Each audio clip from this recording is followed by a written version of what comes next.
Сәлеметсіңдер ме, балалар? Бүгін біз жаңа сабақпен танысамыз. 1.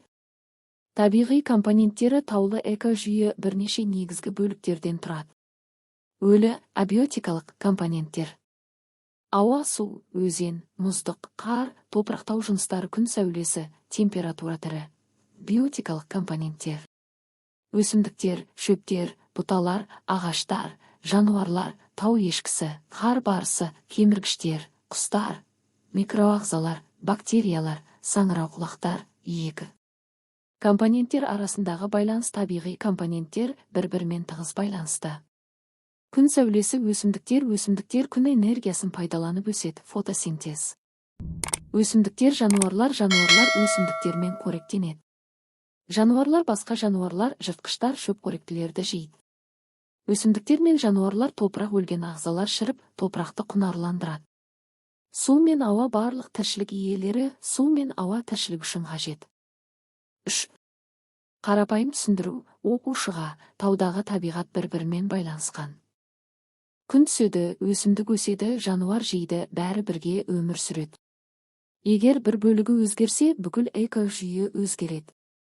Құстардың бейімделуі. 167 сурет. Ағаш бұтақтарына ұя салады. Қауіпсіз, жаудан қорғанады. Биіктікте орналасу. Жыртқыштардан сақтайды. Бұтақтар ұяны берік ұстап тұрады. Қорекке жақын. Жәндіктер, дәндер жерде тіршілік етеді. Кемірушілердің бейімделуі. 168 сурет. Шөптің сабағынан ұя жасайды. Жеңіл әрі қолжетімді материал. Ұясы жерге жақын, жасырынуға ыңғайлы. Шөптен жасалған ұя жылуды сақтайды. Қоршаған ортадағы заттарды пайдаланып тіршілікке бейімделген.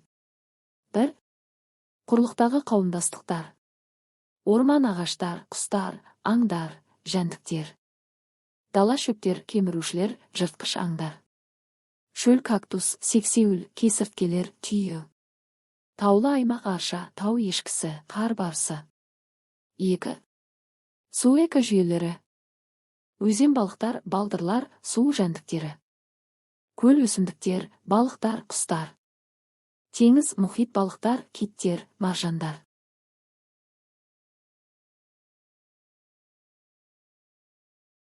2. Сендер тұратын жерге мысалдар. Қазақстан, Атырау аймағы, табиғи қауымдастықтар. Дала, шөптер, жәндіктер, кемірушілер, өзен, көл маңы, балықтар, құстар, өсімдіктер, шөлек, сексеуіл, жануарлар. Егістік алқаптар, бидай, көкөніс, бақтар мен саябақтар, адам жасаған тоғандар, су қоймалары. Осымен балалар, сабағымыз аяқталды. Келесі сабақты көру үшін менің каналыма тіркеліп, лайк басып, пікір жазуды ұмытпа.